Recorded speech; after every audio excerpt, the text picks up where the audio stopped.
Abdullah, Magister Pendidikan selaku dosen pengampu konsep dasar PKN. Kami dari kelompok 2 akan mempresentasikan buku analisis kelas 2 yaitu PKN. Sebelumnya izin memperkenalkan diri, nama saya Maulidia Sandita selaku moderator pada presentasi hari ini. Saya Amanda Ayu Agustina. Saya Luixione Sofia Kapsari. Saya Bagas Ardiansa. Saya Delviana Putri. Saya Vinka Melia Zahra. Saya Indah Fadila. Saya Muhammad Reza Palevi. Selamat menyaksikan. Baik, selanjutnya saya akan membacakan identitas buku. Judul buku yaitu Pendidikan Pancasila untuk SD atau MI kelas 2. Penulis Widayanti, penerbit PT Maswedia Buana Pustaka.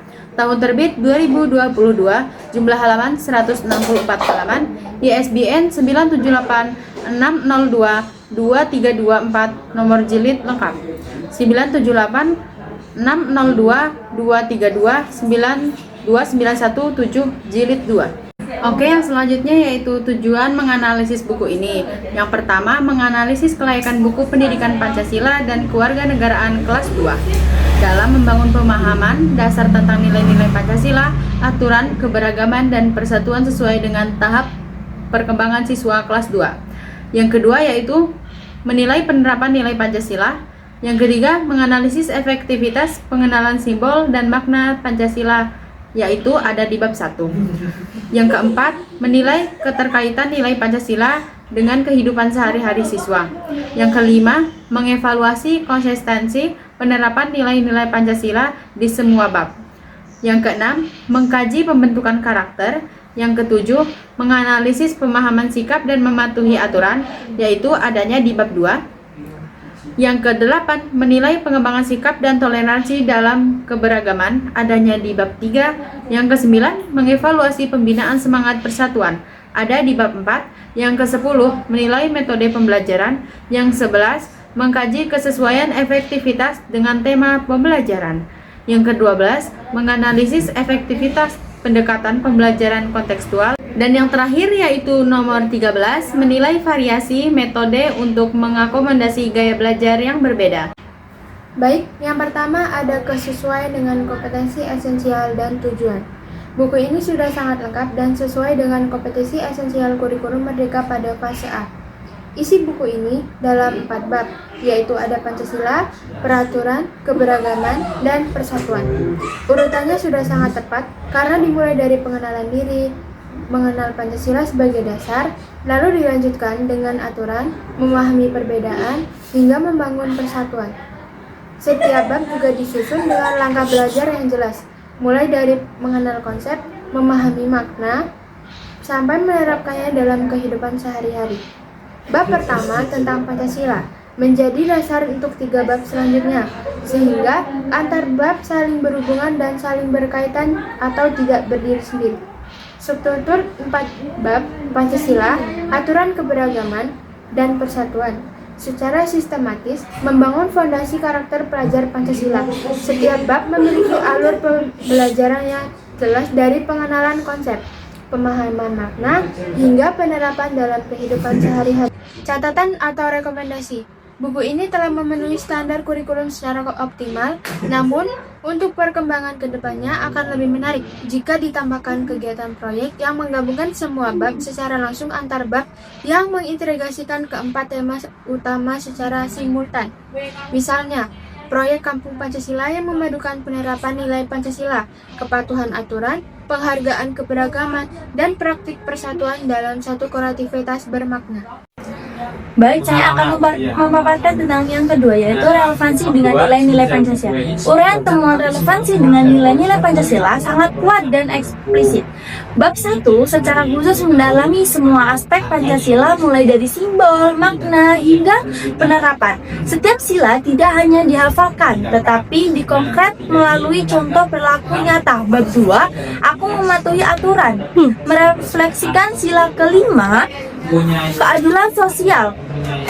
Bab 3, saling menyayangi kami walau berbeda-beda, sedangkan bab 4 menjaga peraturan dan kesatuan merupakan implementasi langsung sila ketiga. Kategorisasi sangat relevan. Catatan, rekomendasi, keunggulan buku terletak pada pendekatan kontekstualisasi, memperkuat konteks antar sila dengan menunjukkan bagaimana satu tindakan dapat mempresentasikan multialipe sila sekaligus, misalnya menghormati perbedaan yang merupakan perwujudan sila ke-1, ke-2, dan ke-3 secara simultan. Selanjutnya yaitu bab Pancasila tersebut itu mempunyai simbol masing-masing. Nah, saya ambil contoh dari sila ke-1, yaitu dari lambang bintang yang punya arti ketuhanan yang Maha Esa. Nah, itu bisa diambil keterangan ataupun diambil dalam praktek identitas nasional. Itu kita harus mempunyai rasa keagamaan atau mempunyai agama, keyakinan. Kan tidak mungkin setiap manusia ataupun setiap barang itu tiba-tiba muncul, itu pasti ada yang membuatnya ataupun ada yang menciptakannya. Nah, makanya itu di Indonesia itu harus mempunyai agama atau mempunyai keyakinan. Nah, selanjutnya pada bab 3 itu juga ada seperti yaitu memperkuat identitas dalam konteks keberagaman sebagai kekayaan bangsa. Dan nah, di bab 3 ini dalam konteks keberagaman, kan di Indonesia itu sangat banyak sekali suku-suku dan bangsa-bangsa. Nah, kita tidak boleh menghina satu sama lain, kita harus saling menghargai. Kita mempunyai seperti cara kita ya mengajarkan bahasa daerah di sekolahan. Nah, itu dengan tujuan untuk mewariskan ataupun melestarikan bahasa nenek moyang kita. Kita jangan malu seperti kita contoh sebagai suku Jawa. Nah, kita jangan sampai merasa rendah diri kita sebagai suku Jawa kok tiba-tiba kayak lah Jawa norak. Nah, jangan seperti itu. Kita harus mempunyai budaya sendiri, mempunyai bahasa daerah sendiri. Justru itu kita bangga, kita punya warisan nenek moyang kita dari dulu. Jangan sampai kita meremehkan satu pihak ke pihak lainnya. Nah, seperti itu. Nah, contoh ya kayak kan beda-beda sih. Contoh kita ambil di Jawa. Kalau di Jawa itu kan di sekolahan dari abjad hurufnya sudah beda itu. Seperti kalau di Jawa itu kan Hono Coroko ya, Hono Coroko Dodo Sowolo. Nah, itu kalau di Lampung itu seperti ya Kagang apa. Nah, itu kan itu sudah beda sendiri-sendiri. Nah, dan juga pada bab 4 itu dijelaskan mengonsolidasikan wawasan kebangsaan melalui praktik persatuan di berbagai lingkungan. Pendekatan spiral ini memungkinkan siswa memahami konsep bangsa dari hal-hal konkret dalam keseharian mereka. Nah, di sini juga dijelaskan apa itu namanya rekomendasi ataupun bagaimana cara kita bisa mewarikan ataupun menanamkan rasa identitas nasional kepada seseorang. Dan ini untuk memperkaya wawasan kebangsaan dapat ditambahkan cerita-cerita kepahlawanan kontemporer atau tokoh inspiratif dari berbagai daerah yang mencerminkan nilai persatuan dalam keberagaman. Nah, seperti kita ya kalau kita mengajar itu sekali-kali dilihatkan video pendek ataupun dilihatkan di layar itulah apa namanya, layar apa, monitor. Nah, itu kan kita bisa itu ditampilkan sedikit. Nah, itu walaupun hanya sederhana seperti itu, tapi kita secara tidak langsung menanamkan sedikit rasa merasa identitas nasional kita, menampakkan rasa identitas nasional kita menjadi bersemangat dalam bangga sebagai bangsa Indonesia. Selanjutnya ada yang namanya penanaman nilai demokrasi dalam hak asasi manusia. Nah, jadi demokrasi dan hak asasi manusia ditanamkan melalui pendekatan partisipatif dan eksperimental learning. Partisipatif itu pendekatan partisipatif yaitu kita pendekatan dengan keterlibatan. Sedangkan experiential learning itu pendekatan yang melalui pengalaman. Nah, dalam bab 2 seperti dalam bab 2 ini siswa belajar tentang keseimbangan hak dan kewajiban melalui aturan-aturan yang berlaku. Nah, ini sudah diberitahu mana hal-hal yang wajib kita taati dan mana hal yang harus kita tinggalkan. Nah, bab 3 ini menekankan HAM, hak asasi manusia dalam konteks penghargaan terhadap identitas dan perbedaan. Nah, seperti itu karena kita mempunyai mempunyai namanya simbol bineka tunggal ika, walaupun berbeda-beda tetapi tetap satu. Nah, itu harus kita jaga, walaupun kita banyak pulau, banyak bahasa, banyak tradisi, tapi kita harus bersama, karena kita merdeka tidak hanya dipahlawan dengan satu daerah saja, tapi semua daerah dari Sabang sampai Merauke. Nah, aktivitas diskusi dan mengambil keputusan bersama dalam berbagai pembelajaran melatih keterampilan demokratis dasar seperti mendengarkan pendapat orang lain dan menyampaikan gagasan dengan santun. Nah, cara kita agar demokrasi dalam hak asasi manusia itu kita bisa dan perlu penguatan pada mekanisme penyelesaian konflik secara demokratis. Nah, penguatan itu secara mekanisme penyelesaian konflik secara demokratis. Dapat ditambahkan skenario sederhana di mana siswa belajar menengahi perbedaan pendapat atau mencari solusi win-win solution dalam masalah sehari-hari di kelas. Nah, seperti itu. Selanjutnya, kesesuaian dengan konteks keberagaman. Saling menyayangi walaupun berbeda, secara khusus dan mendalam mengangkat konteks keberagaman Indonesia. Pembelajaran dirancang secara progresif dari pengenalan keberagaman identitas, penghargaan terhadap perbedaan, hingga penerapan sikap menghargai dalam tindakan nyata. Pendekatan ini tidak hanya kognitif, tetapi afektif dan psikomotorik, memastikan siswa tidak hanya tahu tetapi juga peduli dan bertindak inklusif. Untuk catatan dan rekomendasi ialah untuk mengantisipasi perkembangan masyarakat, dapat ditambah materi tentang keberagaman dalam konteks digital dan inklusi bagi penyandang disabilitas. Penggunaan bahasa isyarat sederhana atau cerita tentang teman dengan kebutuhan khusus akan memperkaya perspektif inklusivitas. Selanjutnya, penggunaan literasi sosial dan spiritual. Literasi sosial dikuatkan melalui aktivitas kolaboratif, diskusi kelompok, dan proyek bersama yang mengasah kemampuan berinteraksi dan bekerja sama. Aspek spiritual terintegritas dalam pembelajaran tentang sila ketuhanan dalam bab 1, serta dalam praktik saling menyayangi dan bersyukur atas keberagaman sebagai anugerah.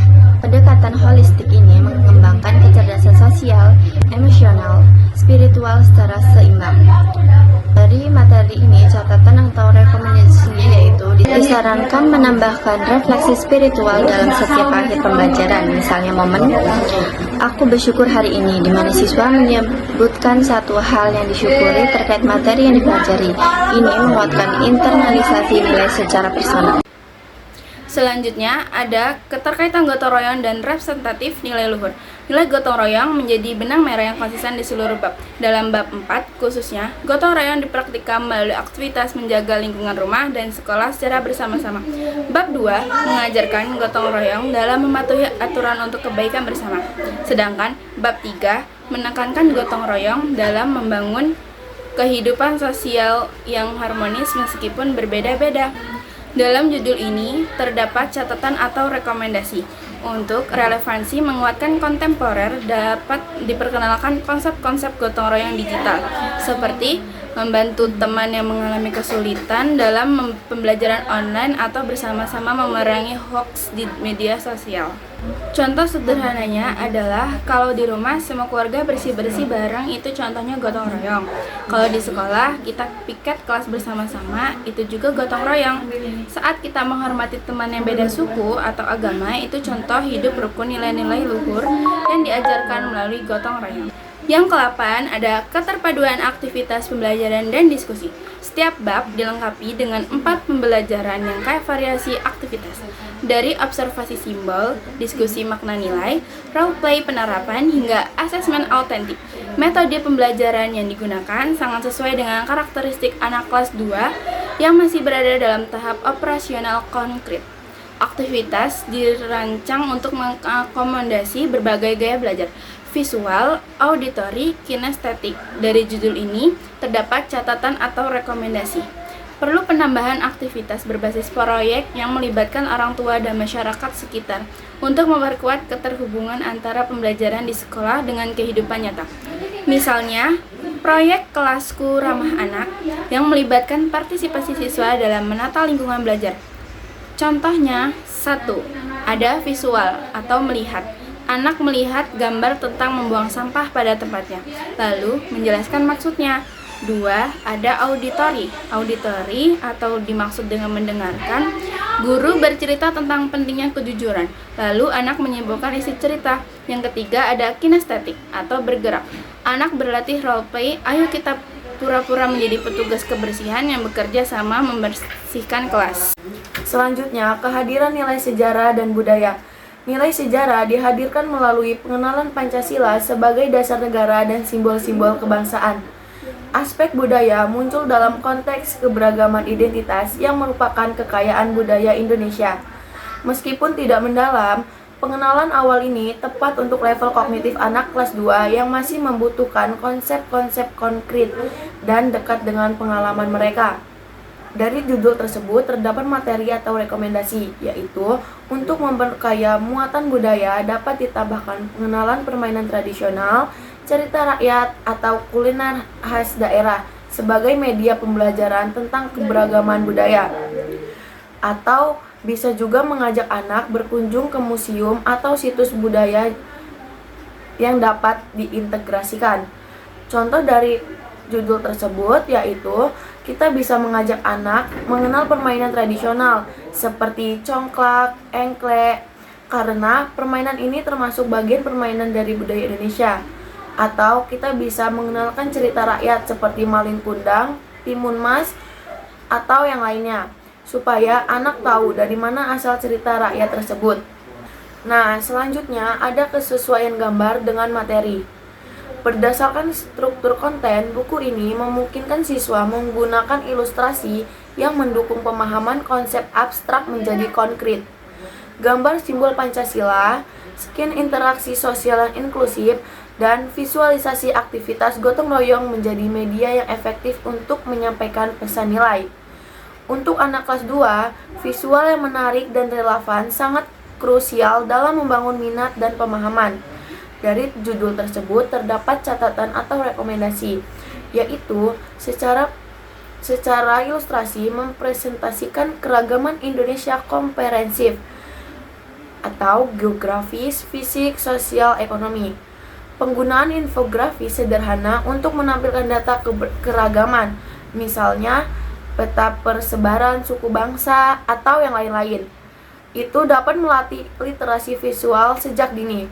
Contoh dari materi tersebut yaitu, misalnya, buku bisa menampilkan gambar anak memakai pakaian adat Papua, Jawa, dan Bugis.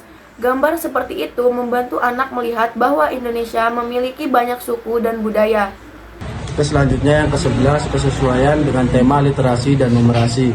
Integrasi literasi terlihat dalam aktivitas membaca cerita pendek, menulis refleksi, dan berdiskusi. Numerasi diintegrasikan melalui pengelompokan, penghitungan, dan pengorganisasian data sederhana terkait materi pembelajaran. Pendekatan terintegrasi ini memungkinkan pengembangan kompetensi dasar secara simultan tanpa mengorbankan fokus utama pendidikan karakter. Baik, yang selanjutnya adalah catatan atau rekomendasi. Tema pembelajaran sudah sangat sesuai dengan literasi dan numerasi, tetapi masih bisa dibuat menjadi lebih baik. Untuk literasi, dapat dilakukan dengan kegiatan membaca dan menulis. Kegiatan ini dapat dikembangkan melalui membuat video pendek tentang kegiatan atau praktek baik yang dilakukan di dalam kelas maupun di luar kelas. Menggunakan aplikasi sederhana untuk menyimpan atau mencatat kegiatan belajar. Nah, untuk numerasi bisa diperkuat dengan cara mengolah data sederhana dari hasil kegiatan di dalam kelas, misalnya menghitung jumlah murid berdasarkan hobi, makanan favorit, atau keragaman lainnya. Lalu, menuliskannya dalam bentuk tabel atau grafik sederhana. Jadi, intinya literasi dapat ditingkatkan melalui kegiatan digital, sedangkan numerasi diperkuat lewat pengolahan data sederhana dari kegiatan murid di dalam kelas. Oke, selanjutnya yang ke-12, penanaman nilai sikap kritis dan partisipatif siswa. Uraian temuan buku ini secara konsisten mendorong sikap kritis dan partisipatif melalui pertanyaan-pertanyaan reflektif, studi kasus, dan tugas proyek yang membutuhkan analisis sederhana dan tindakan nyata.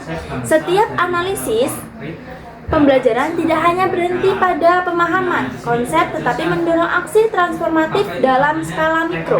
Siswa diajak untuk tidak hanya menjadi penerima pasif, tetapi agen perubahan dalam lingkungannya. Kategorisasi sangat baik. Catatan rekomendasi untuk mengembangkan kemampuan berpikir kritis tingkat tinggi dapat ditumbuhkan aktif dalam problem based, mengidentifikasi masalah di lingkungan sekitarnya, dan merancang solusi bersama. Ini akan melatih kemampuan berpikir sistematik dan pemecahan masalah. Baik, kesimpulannya itu buku Pendidikan Pancasila dan Kewarganegaraan untuk SD atau MI kelas 2 merupakan buku teks yang sangat berkualitas dan telah mematuhi standar kurikulum secara komprehensif. Keunggulan utama terletak pada yang pertama, struktur yang sistematis dan progresif. Yang kedua, pendekatan kontekstual yang dekat dengan kehidupan siswa. Yang ketiga, integritas nilai-nilai karakter yang menyeluruh. Yang keempat, variasi aktivitas pembelajaran yang sangat engaging. Yang kelima, relevansi dengan konteks keindonesiaan yang sangat kuat. Sekian presentasi analisis buku PKN yang dapat kami sampaikan. Kurang dan lebihnya kami mohon maaf. Sekian, terima kasih. Wassalamualaikum warahmatullahi wabarakatuh.